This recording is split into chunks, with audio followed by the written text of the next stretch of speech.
میں آپ کو ایک بہت بڑی بات سمجھاتا ہوں، اگر پورے جلسے میں ایک بات بھی سمجھ میں آ گئی، خدا کی قسم میرے یہاں آنے کا مقصد کامیاب ہو گیا۔ آپ کہہ رہے ہیں آج کل کے بعض نوجوان، آپ بولے تو آپ ٹینشن نہ لو، آپ کہہ رہے ہیں کہ بھائی میں صرف اللہ کو مانتا ہوں، اللہ کے علاوہ میں غوث اعظم کو نہیں مانتا، میں درگاہ کو نہیں مانتا، میں مولا علی کو نہیں مانتا، میں اہل بیت کو نہیں مانتا، میں ان کو نہیں مانتا، میں ان کی مزار پہ نہیں جاتا، میں ان کا عرس نہیں کرتا، میں ان کے لیے فاتحہ خوانی نہیں کرتا، میں ان کا تذکرہ نہیں کرتا، میں ان کا ذکر بھی نہیں کرتا، اور بعض تو بول رہے ہیں میں امام اعظم کو بھی نہیں مانتا۔ اوفو، کیا اینٹک آئٹم ہے بھائی مارکیٹ میں، امام اعظم کو نہیں مانتا میں۔ آواز کم کرے کیا بیٹا؟ نہیں کرے نا؟ میں امام شافعی کو نہیں مانتا۔ ابے ہولے، تیرے نہیں ماننے سے کیا ہونے والا ہے؟ کیا ہونے والا ہے؟ تو نہیں مانا تو کیا دین گر جائیں گا؟ نہیں، تو نہیں ماننے سے کیا امام اعظم کا ذکر ختم ہو جائیں گا؟ 56,000 کروڑ تیرے جیسے 1400 سال میں آئے، آؤٹ ہو کے چلے گئے یہاں پہ، کچھ نہیں ہونے والا ہے میرے بھائی۔ نہیں مانتا مت مان، تمہارا مانتا، ارے کئی کو نہیں مانتا بڑے بھائی، کیا پرابلم کیا ہے؟ کیوں نہیں مانتا؟ میرے پیارے بزرگ اور دوستو، آؤ مسئلے کو سمجھو۔ اگر اسلام صرف اللہ کو ماننے کا نام ہوتا تو اللہ تبارک و تعالی اپنے پیارے مصطفیٰ کی عظمت کو قرآن میں بیان نہیں کرتا۔ حضور کی ایک بات اور پہلے سن لو آپ، صرف اللہ کو ماننا، اس کے علاوہ کسی اور کو نہیں ماننا، خدا کی قسم اس سے دین مکمل ہی نہیں ہوتا۔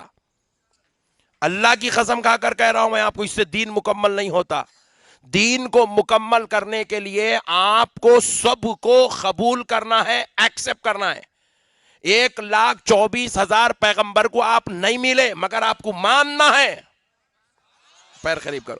1,24,000 پیغمبروں کی رسالت کو بھی ماننا ہے، نبوت کو بھی ماننا ہے، معصومیت کو بھی ماننا ہے، عظمت کو بھی ماننا ہے، شان کو بھی ماننا ہے، رتبے کو بھی ماننا ہے، کیونکہ ان کو ماننا ہی خدا کی قسم، خدا کی عظمت و شان، خدا کی وحدانیت کو ماننا ہے۔ کیونکہ وہ لوگ خدا کی وحدانیت کے گواہ بن کر آئے ہیں،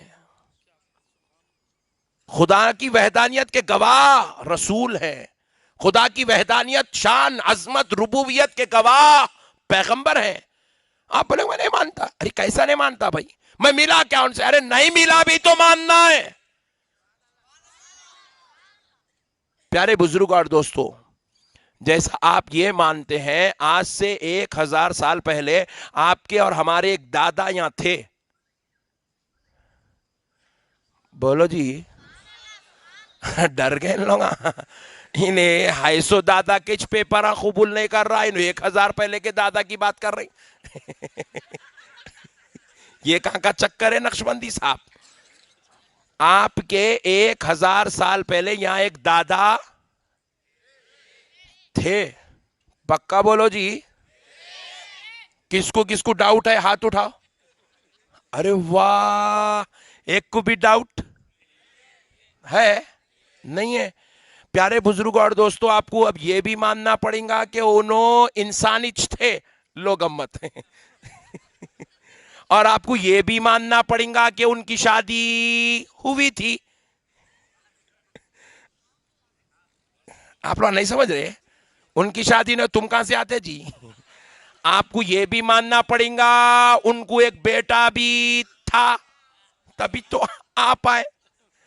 پھر یہ بھی ماننا پڑے گا انہوں اپنے بیٹے کی شادی بھی کرے تھے، مگر وہ دادا سے ملے کون؟ ہاتھ اٹھاؤ۔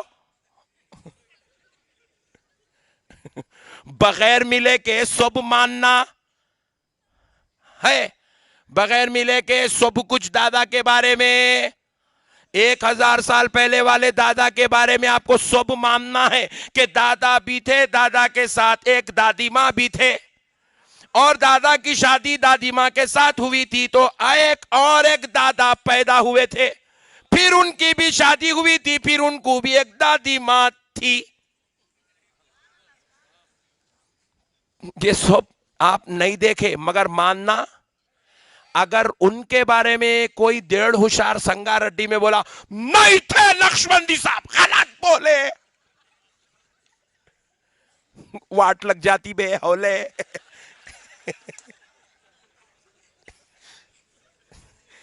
کیا فارمولا ہے؟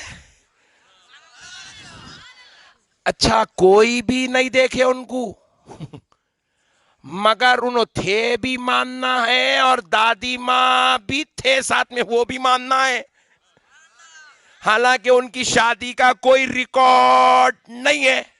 کیونکہ اپنے کو اچھا ثابت کرنا ہے تو اوپر والے دادا کو بھی اچھا ثابت کرنا ضروری ہے.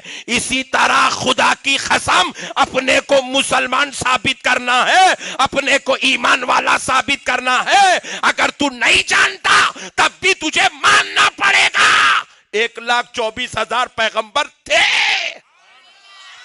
وہ عظمت والے تھے, وہ رفعت والے تھے, وہ شان والے تھے, وہ رتبے والے تھے, وہ درجے والے تھے, وہ عظمت والے تھے, وہ معصوم تھے, وہ ہر عیب سے پاک تھے. کیونکہ اگر وہ پاک ہے تو تیرا اسلام پاک ہے, وہ عظمت والے ہیں تو تیرا اسلام عظمت والا ہے, وہ اگر شان والے ہیں تو تیری مسلمانیت شان والی ہے, وہ اگر درجے والے ہیں تو تیرا ایمان درجے والا ہے, وہ اگر بے عیب تھے تو تو بے عیب مذہب کا ماننے والا ہے. اگر نعوذ باللہ کوئی گھامڑ میاں بھائی حضور میں عیب نکالا تو بے حولے وہ عیب تیرے اندر ہے, کیونکہ تو ایسے کا کلمہ پڑھتا ہے جو عیب والا ہے. عیب والے کا کلمہ پڑھ کے کوئی بے عیب نہیں ہو سکتا. بات سمجھ رہے ہیں آپ؟ نئی ٹیکنیک چل رہی ہے, نئے مسئلہ. ارے حضور میں یہ نہیں تھا, حضور میں وہ نہیں تھا, حضور ایسے تھے, حضور ویسے تھے, حضور یہاں تھے, حضور وہاں تھے, حضور وہ ویسا نہیں کرے بھائی, ایسا ہے ہی نہیں یارو. آہا لڈو اتنا پیارا بولتا.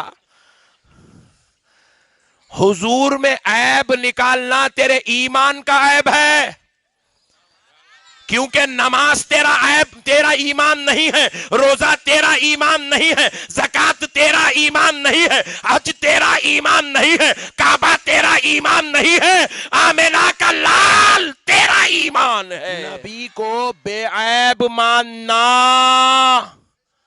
ضروری ہے. اگر نبی بے عیب ہیں تو ہم کامل ایمان والے ہیں, ہمارا ایمان بھی عظمت والا ہے, ہمارا ایمان بھی برکت والا ہے, ہمارا ایمان بھی شان والا ہے. کیونکہ ہم گناہگار ہو سکتے ہیں مگر ہم نے جس کو مانا وہ عظمت والا ہے, وہ شان والا ہے, وہ رتبے والا ہے, وہ درجے والا ہے, وہ خدا کا محبوب ہے, اور اس کے رب نے اس کو پاک اور بے عیب کر کے پیدا کیا ہے.